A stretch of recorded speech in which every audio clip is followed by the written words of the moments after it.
For those of us who have been in really bad relationships, whether that be with parents or extended family or a romantic partner, even friendships, and we were always convinced that we were the bad person, we were at fault, we were making trouble, whatever. Like, our feelings were never valid. It was always a problem. It was always, what's the right word? Punitive. Our feelings were punitive. They weren't legitimate. And you just had everything about you kind of scrambled up. I do want to give you a little bit of story of hope that me and my boyfriend had over the weekend, where we squabbled and we were really having trouble like getting on the same page and understanding each other.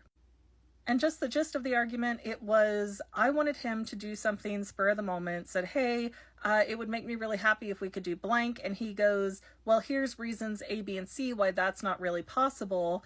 And then he looks at me a few minutes later, he goes, well, you've gotten really quiet. Are you mad? I said, no, I'm just disappointed. That was my legitimate feeling. I was disappointed that we couldn't do the thing, but I wasn't harping on it or demanding it or anything. And then he kind of storms off and gets really mad about it. And basically, while we're talking things out, which is also a really nice thing if you are not in a narcissistic or otherwise toxic relationship, you can actually talk things out and see each other's sides and be heard. It's wonderful.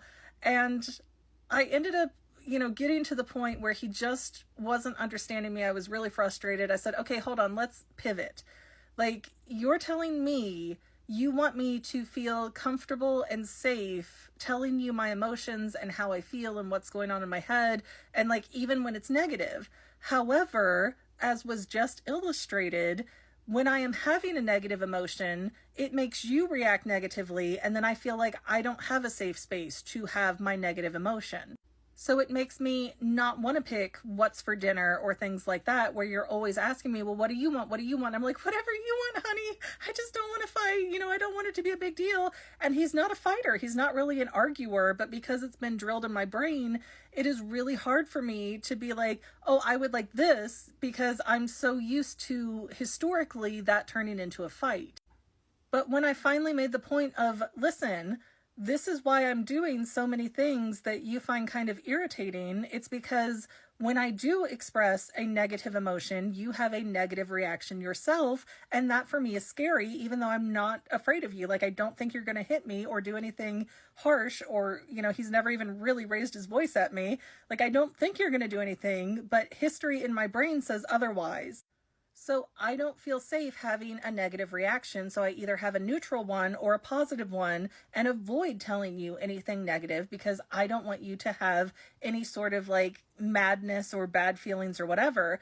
And he really took it in, and I thought he was getting mad for a minute, and he came back and he was like, you're absolutely right. I am not providing you the best place for your emotions in this relationship, and I need to work on it. No, not like, oh, me here, McGann, needs to work on it. He was saying that he needs to work on himself and improve that and how he reacts to things, so that I get to have a safe place for my emotions to go.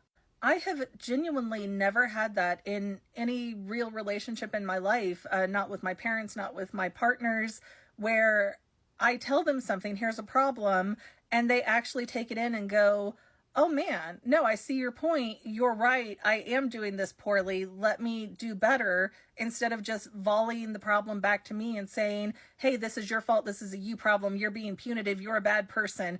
It's so night and day different, and I know you cannot understand what it's like until you've been in both situations. But if you are in a bad situation right now where it is always volatile for you and you feel like you're always in a high confrontational mode, or your partner is going to be very confrontational if you say anything that they might not like, there is better out there. And I would advise you to get into therapy and to get away from that partner that is toxic for you as soon as you can.